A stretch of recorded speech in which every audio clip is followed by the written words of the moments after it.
Muchas gracias a la Asociación Andaluza de Filosofía, en especial a Rosalía Romero,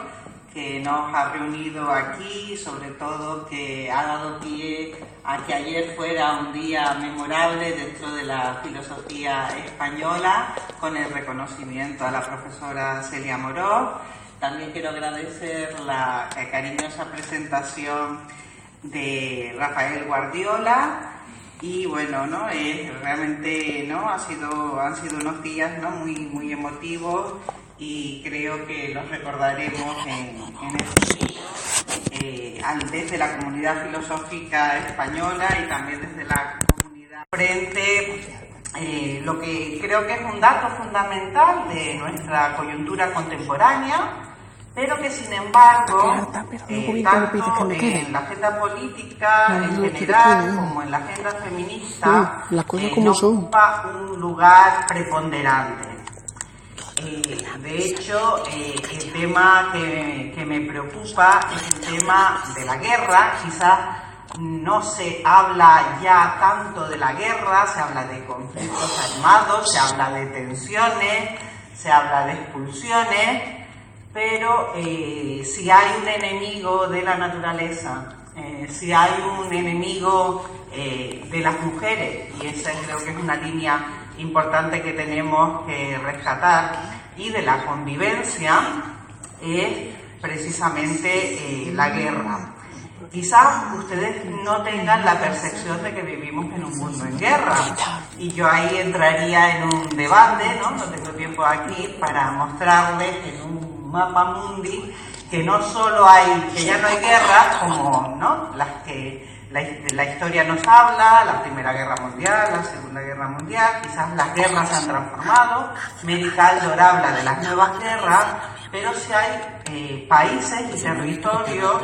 absolutamente atenazados por esto que se ha conceptualizado como la inseguridad humana. La inseguridad humana no solo está causada, diríamos, ¿no?, por la agresividad, por los ataques, por el negocio en torno a las armas, también por el cambio climático y por toda la consecuencia de esa guerra que con nuestro modelo productivo hemos tenido contra la naturaleza. Esta es una idea que ya está en una autora como Rachel Carson, que hablaba de la guerra contra la naturaleza. Y gran parte de la población humana vive en situaciones en que la huida, ¿no?, es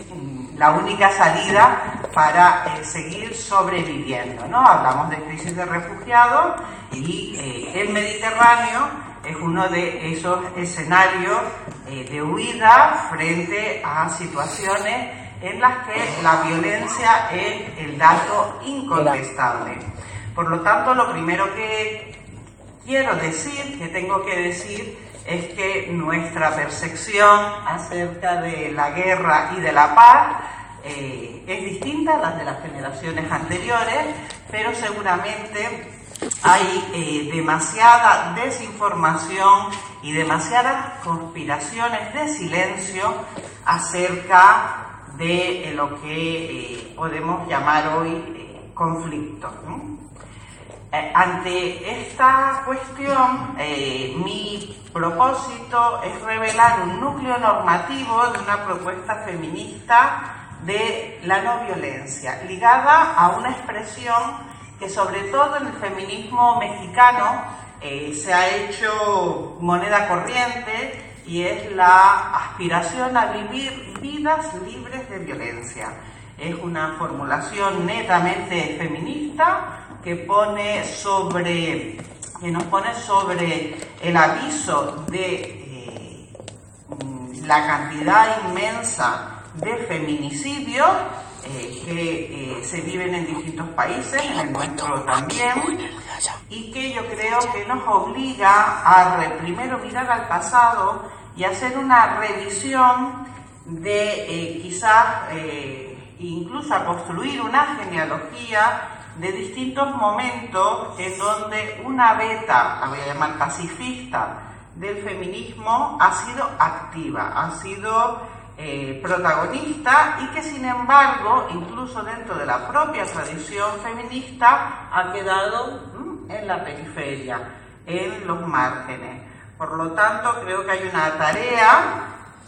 teórica y práctica de recordar y de construir una genealogía en torno a lo que podríamos llamar una filosofía feminista de la paz, una suerte de registro de activismos y teorizaciones antipatriarcales con el fin de vislumbrar este núcleo normativo, que sería la idea de vivir una vida libre de violencia. La paz es un concepto que se ha utilizado ubicuamente, sin embargo, a principios de los años 90 y en relación con toda la dolorosa experiencia que surgió en la conferencia sobre derechos humanos en Viena, eran los años de la guerra de la ex Yugoslavia, pues empezaron a aparecer, a visibilizarse socialmente, a ser un problema para el activismo pro derechos humanos, la violencia específica contra las mujeres en los conflictos y en las guerras. La violación como arma de guerra, recordemos que en esa guerra, en el territorio que antes llamamos Yugoslavia, hubo campos de concentración dedicados a la violación sistemática de las mujeres. Hoy siguen pasando cosas similares, la violación como arma de guerra en territorios como el Congo, y están documentados. Y también mujeres muy ancianas dieron testimonio de cómo en la guerra chino-japonesa el ejército japonés esclavizó sexualmente a las que se llamaban, la expresión, ¿no?, creo que es totalmente improcedente, mujeres del consuelo, mujeres del confort. Y todavía las demandas internacionales en torno a estos asuntos siguen vivos. Es decir, la historia de las guerras, que también nos han contado, es una historia androcéntrica, una historia hecha, como todas las historias, desde el punto de vista de los protagonistas, de los vencedores, y es una beta que el pensamiento feminista contemporáneo está también visibilizando y que lleva además a repensar toda la historia de las guerras. El caso es que ya sea en tiempos de guerra o en tiempos de paz, no podemos hablar de que cese la violencia contra las mujeres. Y Catherine McKinnon, también en esos primeros años 90, decía aquello de nunca ha habido paz para las mujeres, ¿no? La cuarta ola del feminismo, en la que algunas pensamos que estamos instaladas, precisamente está haciendo una crítica radical a lo que yo llamaría toda una fenomenología de la violencia, en la que también se sitúa en un punto decisivo la violencia sexual.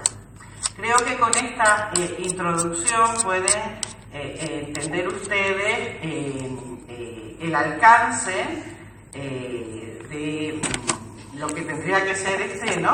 programa de investigación que nos llevaría a iluminar ese núcleo normativo de una utopía feminista ligada a esa expresión, vivir vidas libres de violencia. Yo creo que eso es una aspiración humanista, es una aspiración ecofeminista, porque también tendríamos que incluir el cese de la agresión a la naturaleza, y que merece que concentremos nuestros esfuerzos en esta tarea,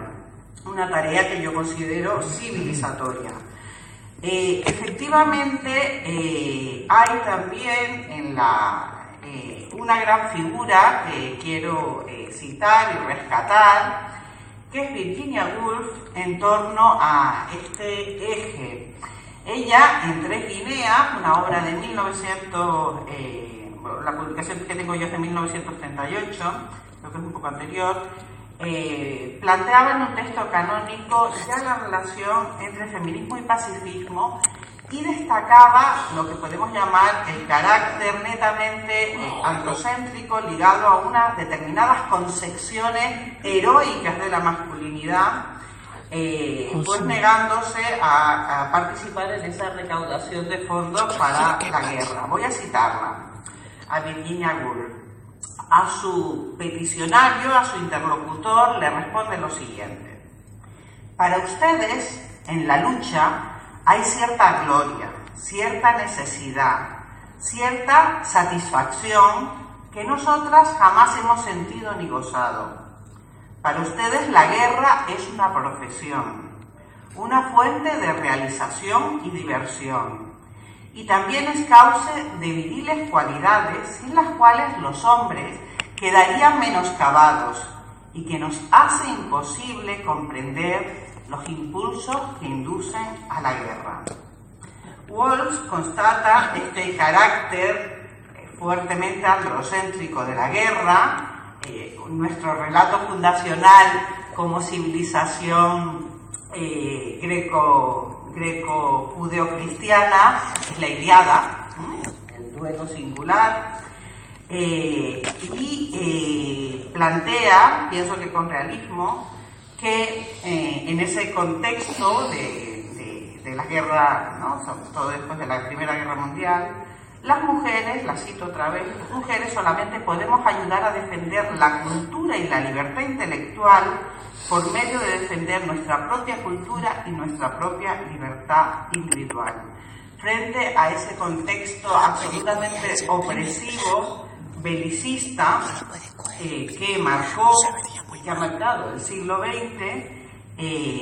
Virginia Woolf opone una crítica feminista y una defensa de la libertad de las hermanas. Recordemos, como lo ha señalado, ¿no?, Eva Palomo, que aún estamos, ¿no?, en el momento del sufragismo, antes de que las mujeres consigan el voto, y que ni siquiera, ¿no?, las mujeres podían ir a la universidad, con lo cual, ¿no?, la demanda de cultura propia de Virginia Woolf en este momento tiene todo el sentido. Creo que podríamos iniciar una reconstrucción de una genealogía con momentos y episodios claros para una reconstrucción histórica y teórica que nos daría cuenta de ese implícito o explícito núcleo normativo referido a la aspiración humana de vivir vidas libres de violencia. Y en este sentido, las construcciones culturales, tanto de la masculinidad como de la feminidad, pues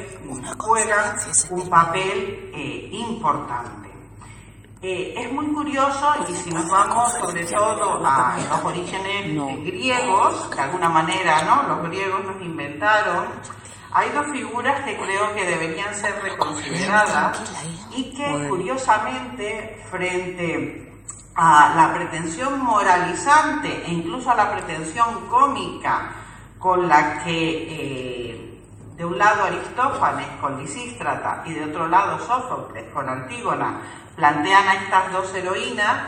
nos hablan de la detección de un elemento fundamental de ese núcleo normativo. Yo lo enunciaría como esta idea de las mujeres detestan la guerra. En el caso de Lisístrata, con lo cual, ¿no?, los atenienses, ¿no?, realmente se morían, ¿no?, de la risa, a través de esa asamblea de las mujeres en la que la huelga de sexo representa una medida de presión para acabar con una guerra absolutamente irracional y estúpida. Curiosamente, la lectura feminista que se hacen hoy de Lisístrata escandalizarían, ¿no?, a los atenienses. Y por otra parte, el desafío de Antígona quizás en la historia de la filosofía y en la historia de la literatura, ¿no?, sea la heroína más interpretada desde diferentes ángulos. Antígona, que desafía la prohibición de Creonte de enterrar, ¿no?, a su hermano Polinices, caído en guerras fratricidas, y que ha llevado también a pensar en muchos movimientos de mujeres, movimientos contra la guerra, como una suerte también de ejercicio de una pasión filial o incluso de una maternidad política. En este sentido, se ha identificado la visión de Antígona con un movimiento tan desafiante y decisivo como las Madres de la Plaza de Mayo en Argentina, que como madres, ¿no?, y con las fotos de sus hijos e hijas desaparecidos, se atrevieron a desafiar realmente a una dictadura, ¿no?, tremenda, terrible y asesina. Así que son dos núcleos, diríamos, dos personajes que nos ponen en el camino de esto, que podemos entenderlo, por supuesto, en términos, ¿no?, constructivistas, históricos, de que las mujeres detestan la guerra. Hegel, en su propia interpretación de Antígona, plantea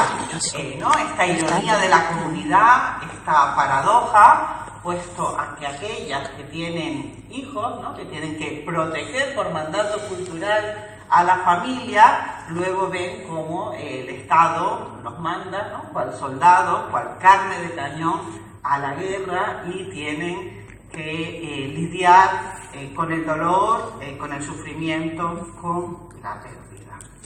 Entonces, aquí, ¿no?, utilizamos dos grandes iconos de nuesra cultura, Lisístrata y Antígona, para ponernos el camino de lo que sería la reconstrucción de este núcleo normativo. Voy a permitirme, como, ¿no?, por un poco para quitarle dramatismo, aunque ya veremos que también lo tiene, casi entramos en lo tragicómico, a referirme a esta pregunta. ¿Hay lisístratas modernas?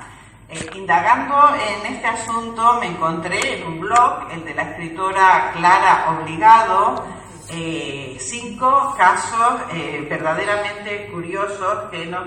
enseñan que Lisístrata vive. Voy a permitirme, ¿no?, referirlo. El primero en Liberia, en África, porque además nos van a hacer recorrer todo el planeta. En Liberia, durante el 2003, Leigh McDowell y las mujeres del grupo Acción por la Paz organizaron una protesta no violenta que incluyó una huelga de sexo. Como resultado, en Liberia las mujeres fueron capaces de conseguir, ¿no?, que avanzaran las negociaciones de paz después de 14 años de un conflicto enormemente sangriento, y ayudaron a llegar al poder además a la primera mujer presidenta africana, Ellen Johnson Sirleaf. Es un dato y está avalado por muchísimos estudios que la presencia de las mujeres en las negociaciones y en los procesos de paz los convierten en más sólidos y en más duraderos, ¿no? El segundo ejemplo viene de Colombia. Saben que también, ¿no?, es un país que ha sido, ¿no?, azotado por décadas de violencia y conflicto. Pues en un episodio inaudito llama la atención en 2006. Las esposas de un centenar de pandilleros de la ciudad colombiana de Pereira anunciaron una huelga de piernas cruzadas, la llamaron así, con la que buscaban reducir los índices de violencia en la ciudad. Las compañeras de estos pandilleros, ¿no?, sicarios, pistoleros, se reunieron con iniciativa de la alcaldía de la ciudad y se declararon dispuestas a no mantener relaciones sexuales con sus parejas durante un tiempo determinado, con el fin de obligarlos a no delinquir y frenar la espiral de criminalidad. Un tercer ejemplo. En 2009, las mujeres keniatas organizaron una huelga sexual para protestar por la brecha que se abría en la coalición de gobierno. En cuarto lugar, en Filipinas, en 2011, las mujeres de una cooperativa costurera de Dado decidieron declararse en huelga sexual para tratar de frenar la violencia y permitir la reconstrucción de su propia aldea.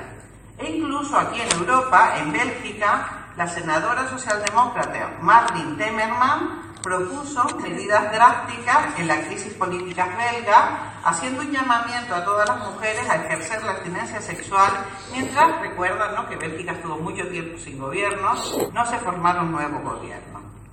es muy curioso poder traer a Lisístrata, ¿no?, desde la comedia griega hasta nuestros días y ver que existe Lisístrata contemporánea. Sobre Antígona, pues no, yo creo que ¿no?, en la cultura filosófica es una figura enorme, presente, que correlacionamos con la emergencia de la conciencia moral, con la objeción de conciencia, con la desobediencia. Bertolt Brecht decía que Antígona es la historia de una revolucionaria feminista ante un tirano. Y justo el tema para el desafío es precisamente ¿no?, denunciar la violencia contra los cuerpos y plantear esa posibilidad de la maternidad, diríamos, politizada o de la maternidad política. Tengo varios textos que me voy a saltar de las madres de la Plaza de Mayo sobre este desafío. Quizás a lo mejor puedo simplemente ¿no?, leer manifestaciones que hicieran ellas durante la guerra de las Malvinas, en la que, por ejemplo, ¿no?, decían lo siguiente: las Malvinas son argentinas, los desaparecidos también. Rechazamos la guerra porque es otra muerte fabricada por los militares, infiernos para un montón de pibes que fueron creyendo que salvaban a la patria. Los que murieron también están aquí. Esta política de la memoria, esta política del recuerdo y este imperativo ético de no olvidar, ¿no?, a aquellos que han sufrido violencia, que han sido asesinados, que están desaparecidos. Un tema, por otra parte, ¿no?, absolutamente central también, ¿no?, en nuestra actualidad política. No, supongo que no tengo demasiado tiempo, pero sí me gustaría señalar 3 vetas de pacifismo explícitamente feminista, que son episodios que requerirían de mucho más estudio y atención. El primero es el pacifismo sufragista de la Liga Internacional de las Mujeres por la Paz y la Libertad, que según Carmen Magallón, que es quizás, ¿no?, la estudiosa española que más se ha dedicado a ella y que sigue militando en esta organización, que se fundó en 1915, pues habla de su historia en un libro que se editó en el 2006 que se llama Mujeres en pie de paz. Esta sería, yo creo que un episodio muy importante. Las sufragistas, las socialistas, las anarquistas cruzaron esa Europa de las trincheras para reunirse en un gran congreso en La Haya y con ello además se convertían en traidoras, ¿no? O sea, muchos gobiernos las acusaron de alta traición precisamente por, en tiempos de guerra, defender con su internacionalismo feminista y socialista la oposición a la gran masacre de la Gran Guerra, ¿no?, se llamaba así en esa época, de lo que nosotros llamamos la Primera Guerra Mundial. El segundo episodio nos trae, ¿no?, es más cercano y yo lo relacionaría con el pacifismo ecofeminista de Petra Kelly. Es una autora que Angélica Velasco ha trabajado mucho, y también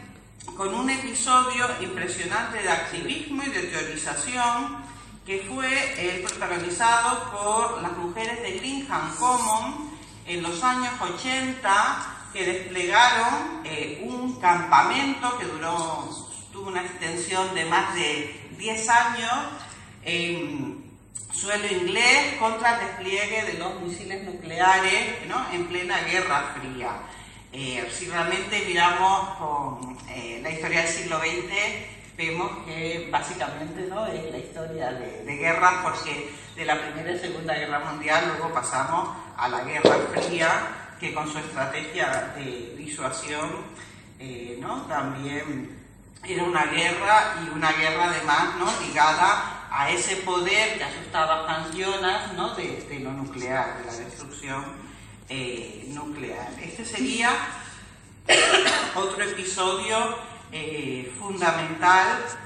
a reconstruir y a enhebrar en esa genealogía. Las mujeres de Greenham Commons, por ejemplo, decían: tememos por el futuro de nuestros hijos y por el futuro de la tierra, que es la base de toda vida. También creo, ya diríamos saliendo de Europa, que hay que hacer la referencia, y en la ponencia anterior se hablaba de Vandana Shiva, a esta idea de parar la guerra contra la naturaleza, y que el ejemplo de las mujeres Chipko, de las que Vandana Shiva habla en ese libro que se llama Abrazar la vida, es muy relevante. El anudamiento de la violencia feminicida con la violencia ecocida es, diríamos, creo que otro momento de ilustración, de ganar luz sobre cómo la economía, un mal desarrollo, un planteamiento absolutamente depredador con respecto a la naturaleza, tiene también esta connotación de guerra, de agresión contra la naturaleza, que en definitiva se vuelve luego contra los seres humanos. Ahí no estaría de acuerdo con una afirmación que se hizo antes del tifón, del huracán, que nos afecta a todos, Uno de los datos más escalofriantes es que los terremotos, los tifones afectan a la población más vulnerable, en el sentido de que sus casas, efectivamente uno puede tener mala suerte, pero efectivamente la diferencia de clase, la pobreza, la vulnerabilidad en muchas zonas, hace que un tsunami, un tifón, efectivamente afecte a la población más vulnerable, ligada a desigualdades claramente económicas. Y también, y en diálogo con otra parte del mundo, con América Latina, otro momento que me parecería importante, enhebrar en esta reconstrucción, y además es relativamente reciente, son las enseñanzas de los que podemos llamar feminismos indígenas o feminismos comunitarios, y su reflexión que interrelaciona cuerpos y territorios. El extractivismo económico, la minería, la extracción de petróleo en muchos territorios de América Latina está siendo realmente una agresión no solo a la naturaleza, sino también a los pueblos. Están documentados desplazamientos. Hay muchísimas activistas, ecologistas y feministas, hombres y mujeres, pero muchas mujeres, recuerdo el caso aquí de la hondureña Berta Cáceres, que están siendo asesinadas por defender los bosques, por defender los territorios que ellos en muchas ocasiones consideran sagrados. Y aquí se ha forjado, yo creo que una idea muy interesante en el sentido de cuestionar también el sexismo de los propios pueblos indígenas, en el sentido de afirmar lo siguiente: los territorios son sagrados, la naturaleza es sagrada, la Pachamama, pero también son sagrados los cuerpos de las mujeres, y a partir de ahí elaborar toda una analogía entre cuerpos y territorios que objeta la violencia sexual y la violencia feminicida contra efectivamente esos cuerpos de las niñas, de las jóvenes, de las mujeres. Traigo aquí una cita de Lorena Capnal que dice lo siguiente: el cuerpo, como primer territorio de defensa, cobra un significado especial en el abordaje que están realizando las mujeres indígenas que trabajan en la elaboración epistemológica de un feminismo comunitario, donde la defensa del cuerpo tierra integre la recuperación del territorio tierra como una garantía del espacio concreto donde se manifiesta la vida de los cuerpos. Creo que es una intelección enormemente clara de las interdependencias, ¿no?, entre la naturaleza y nuestra vida humana, de mujeres y de hombres, pero efectivamente señalando también a un patriarcado que se sigue cebando de violencias específicas contra las mujeres. No sé cuánto tiempo me quedará, pero voy a ir ya con la conclusión porque nos llevamos arrastrando retrasos. Esta propuesta de recorrido, que requeriría enhebrar episodios, movimientos, teorizaciones, en un esfuerzo por construir, y que creo que, bueno, que hay grandes comunidades, ¿no?, de activistas y de pensadoras en esta tarea, la agenda de un feminismo transnacional, nos plantea la resistencia de las mujeres ante las guerras, ante la destrucción de la naturaleza y ante los feminicidios, con una profundidad que creo que hay que resaltar y que daría pie a repensar y pensar las líneas maestras de esta utopía de la no violencia, de esta utopía de vivir vidas libres de violencia. Creo que el ecofeminismo en concreto es un interlocutor fundamental, ese ecofeminismo crítico del que nos ha hablado Alicia Puleo, en la construcción de este núcleo normativo de vivir vidas libres de violencia, diríamos en una perspectiva amplia, en la que replanteemos también todo lo que ha sido la conceptualización del belicismo, ¿no?, de la guerra. Poner a salvo los cuerpos, garantizar su plena integridad,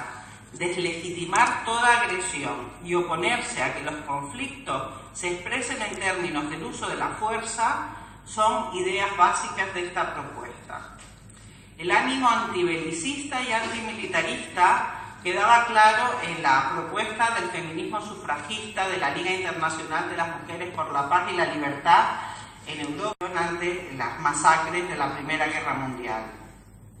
Las feministas de la tercera ola lucharon también contra la guerra de Vietnam en Estados Unidos, y en París en el 68 secundaban también aquello de haz el amor y no la guerra, a la vez que ponían sobre el tapete la violencia contra las mujeres en el ámbito íntimo, sexual y familiar. Los ecofeminismos y el pacifismo verde de Petra Kelly, así como los activismos en el contexto de la Guerra Fría y en los 80, van a redimensionar la propuesta, expandiendo la idea de la paz respecto de la naturaleza y criticando también un sistema económico fuertemente depredador del humano y del ecológico. En muchos países del sur global, activistas como la keniata Mangari Maathai o en la India Vandana Shiva suman análisis, rescates históricos de luchas colectivas que pueden sumarse a esta constelación clamando por la paz y contra esa explotación depredadora que atenta también contra los derechos humanos de las mujeres. Sumando, y como un último episodio, la emergencia de los feminismos indígenas aporta una crítica explícita de la colonización y sus violencias, conjugando pues, planteamientos que ahora se llaman postcoloniales y decoloniales, y que integran la necesidad de preservar tanto los territorios como de respetar e incluso sacralizar los cuerpos de las mujeres y de todos los seres humanos y vivientes, para que no sean objeto de maltrato y vejación, sino de respeto y libertad. El feminismo no solo reclama igualdad y libertad para las mujeres, sino que incorpora, esta es mi tesis, un núcleo normativo pacifista y antibelicista ligado al repudio de las violencias estructurales, también, ¿no?, que tienen que ver con el género, con la clase social y con la raza y la etnicidad. Vivir, por tanto, una vida libre de violencia es un objetivo irrenunciable que debe propiciar la alianza con otros muchos movimientos sociales, del feminismo con otros muchos movimientos sociales, con la contrapartida de que estos asumen y luchen por la igualdad entre todos los seres humanos como horizonte normativo. No obstante, y vuelvo al principio de mi intervención, las perspectivas no son alentadoras. Seguramente los historiadores del futuro narrarán cómo los procesos de militarización, guerra y conflicto y la paramilitarización, incluida la narcoviolencia y el crimen organizado, han ganado terreno en estas 2 primeras décadas del siglo XXI. Por lo tanto, creo que es fundamental trabajar teórica y prácticamente, militar, como nos decía ayer Celia Moró, en un movimiento transnacional contra la militarización genocida, feminicida y ecocida. Esto para mí es un imperativo moral y político de primer orden. Y es también una cuestión de mera responsabilidad por la justicia. Muchas gracias.